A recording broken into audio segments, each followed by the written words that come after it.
And there's two things that I find particularly interesting in the context of employees.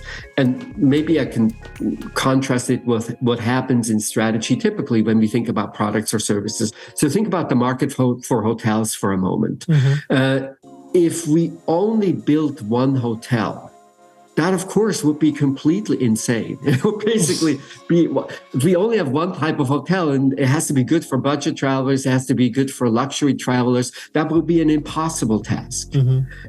For employees, when we think about the value proposition, we're doing something very similar as if we could only build one hotel. Oh, that's a great analogy. The value proposition is roughly the same. When I talk to HR professionals, I say, why should anyone work for you? Usually what I get is, oh, we have an amazing culture. I ask, well, that's really interesting. Like, what's the culture like? That description is the same description that you heard a million times. Everybody's thinking about purpose. Everybody's thinking about DEI. Everybody's thinking about flexibility. And what's, at least from a strategy perspective, what's maddening is we know that all financial success comes from differences. Don't do what everybody else does.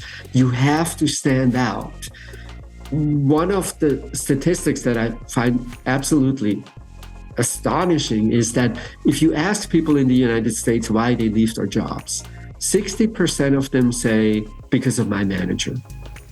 It can't be that 60% of managers are poorly equipped to manage people. It's got to be that we make their job really hard. And we make their job really hard by building only one type of hotel, essentially because prospective employees don't really understand the value proposition. You get a random group of people who join your organization, and they have very different expectations, and these expectations are super, super hard to manage.